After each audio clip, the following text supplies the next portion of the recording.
A disturbing phrase has been offered to describe the road our culture is traveling: sexual suicide. What does it mean? And could we really be on that path? In this video, I will discuss 4 careful observers from the last century. Each warned that the West is indeed traveling on the road to its own demise. Remember the church lady of Saturday Night Live? Dressed in an old-fashioned skirt and wearing a smug look, Dana Carvey appears as a prune-faced old spinster who basically hates sex. Quite funny, but the message is unavoidable. Religious people are judgmental prudes. Old-fashioned values ought to fade away with old people. But is that true? Let's first examine Oxford anthropologist J.D. Unwin. His 600-page Sex and Culture was only a summary of his massive study. Unwin examined 80 cultures and 6 civilizations. Not religious, Unwin was a rationalist who held to strict principles of scientific inquiry. His driving question was the relationship between sexual freedom and cultural flourishing. He had no thesis to prove, but wanted to test the theory that civilizations are always built up by social regulations that inhibit sexual impulsivity. Kurt Dunstan summarizes his most significant findings. In short, increased sexual constraints, either pre- or post-nuptial, always led to increased flourishing. On the other hand, increased sexual freedom always led to the collapse of a culture 3 generations later. The single most important correlation with a flourishing culture was whether premarital chastity was expected. Unwin discovered that the most vibrant cultures promoted the values of prenuptial chastity coupled with absolute monogamy. Rationalist cultures that retained this combination for at least 3 generations exceeded all others in literature, art, science, furniture, architecture, engineering, and agriculture. On the other hand, if total sexual freedom was embraced by a culture, that culture collapsed within 3 generations. This pattern was consistent across history. These findings prompt us to reflect on the values we uphold in our own society. Are we fostering a culture that will flourish for generations to come, or are we on a path to inevitable decline? The choice, as history shows, is ours to make. Let me tell you about the rise of atomism and the drift toward nihilism. In 1947, distinguished Harvard professor of sociology, Carl Zimmerman produced his magnum opus, Family and Civilization. As a comprehensive investigation into the history of the family and the viability of civilizations, this work is still honored today. In his introduction to a recent republication, Alan C. Carlson calls the book an extraordinary feat of research and interpretation. It sweeps across the millennia and burrows into the nature of otherwise disparate civilizations to reveal deeper and universal social traits. Beginning in antiquity, Zimmerman studied Greek, Roman, Russian, Chinese, Hindu, and Muslim cultures. He warned that the weakest family structure was the atomistic pattern. This mindset was a precursor to the dissolution of Greek and Roman culture. These attitudes were characterized by hedonism, individualism, pridefulness, and a reluctance to take on childbearing. In contrast, the strong domestic family augured well for an enduring society. This pattern embraced children, faith, early marriage, and self-sacrifice.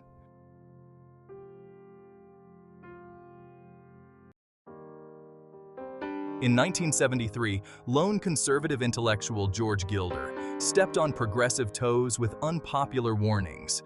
His book, ominously entitled Sexual Suicide, argued that the only freedom that sexual liberalism would produce is to liberate men from their families. In his revised version in 1986, his worst fears were already being realized. Gilder warned that if a society fails to call men to some special status and role, the social fabric of that society would unravel.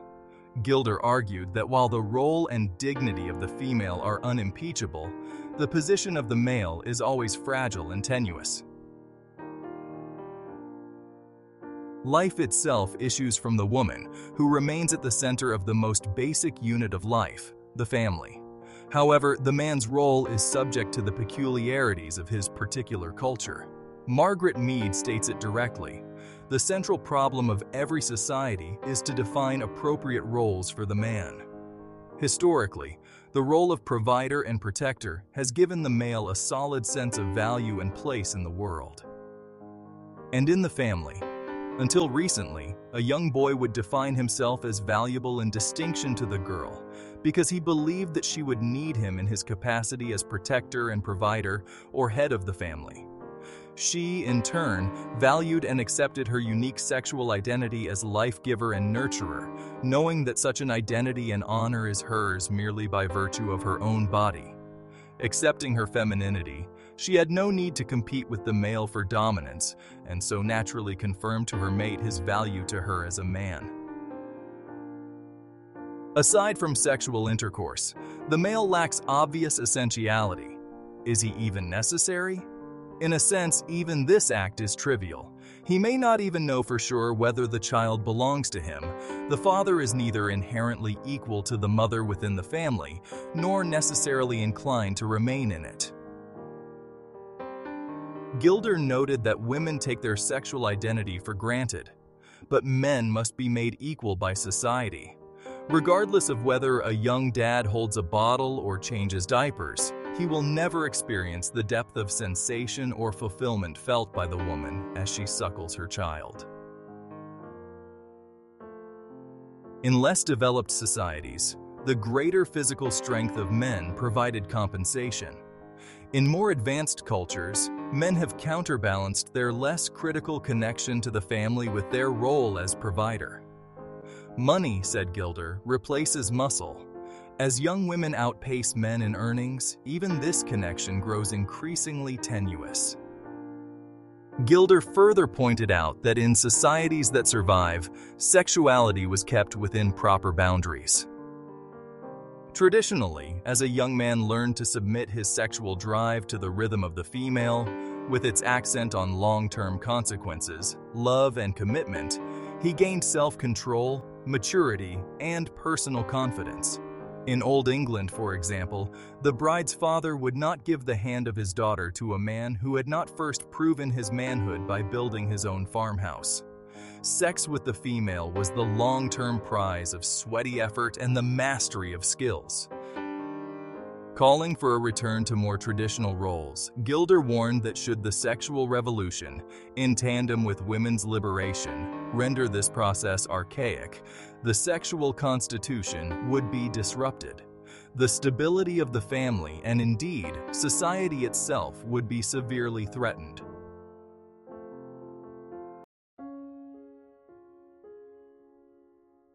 Alan Bloom, The Tyranny of Limits. Openness is Everything. The New York Times described the 1987 bestseller, The Closing of the American Mind: How Higher Education Has Failed Democracy and Impoverished the Souls of Today's Students, as that rarest of documents, a genuinely profound book. Today, reading the 25th anniversary edition, these observations are more relevant and disturbing than ever. Bloom's book is about students and the direction of our culture. Impervious to the growing political correctness in academia, Bloom exposed a kind of intellectual hegemony in the university that continues unabated to this day. In his careful analysis of university culture, he identified two assumptions that must never be questioned: that truth is relative and everyone is equal. These twin convictions carry intense moral fervor. On the first assumption, Bloom writes, the relativity of truth is not a theoretical insight, but a moral postulate. Relativism is necessary to openness, and this is the virtue, the only virtue, which all primary education for more than 50 years has dedicated itself to inculcating. Openness is the great insight of our times. Students are indoctrinated to believe the real danger is not a matter of falsity against truth, but intolerance. They must be open to every claim and every way of life. The only enemy is the person not open. Hard facts, traditions, absolutes, taboos, and social constraints, even nature, bow to the God of openness and freedom.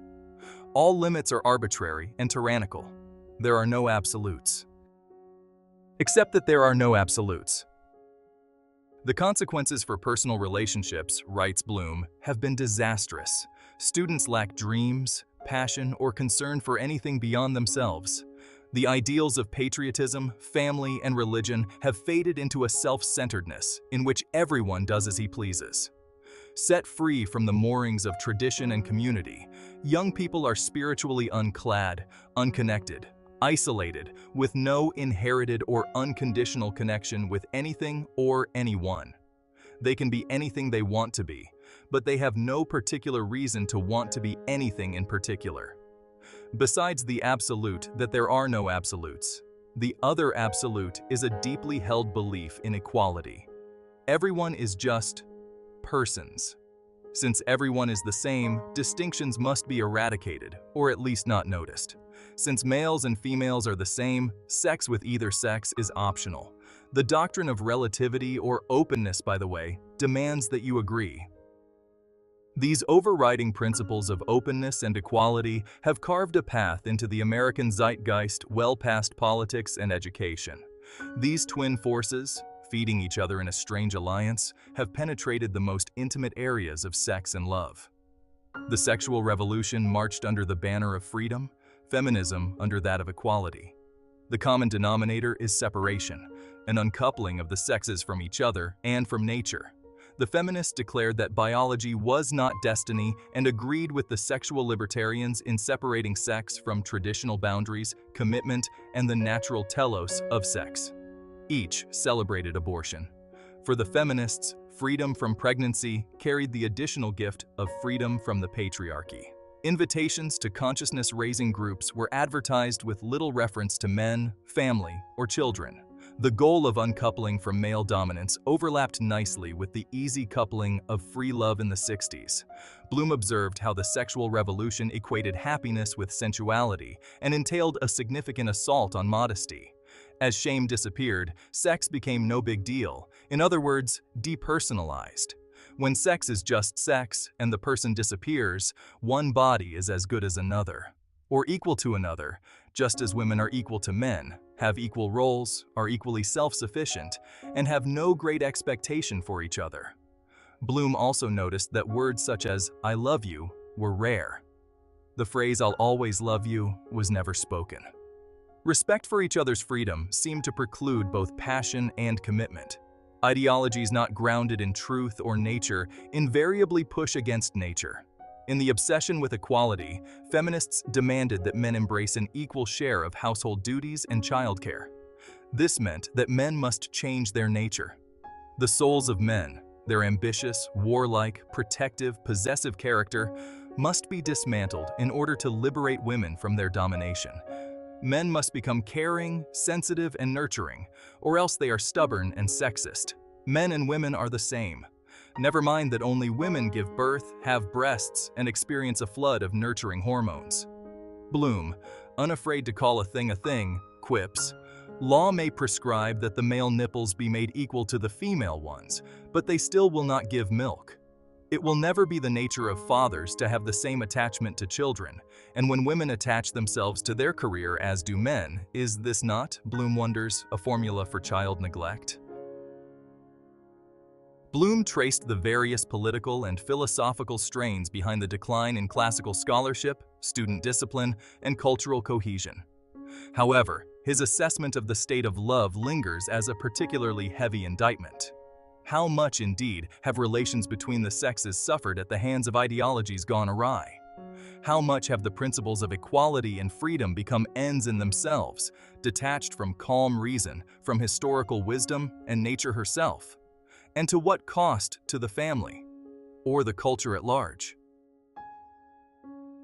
The above writers expressed no particular religious view or faith and offered no particular belief system to protect or promote. Their observations, lacking an apparent axe to grind, are striking, insightful, and disturbing.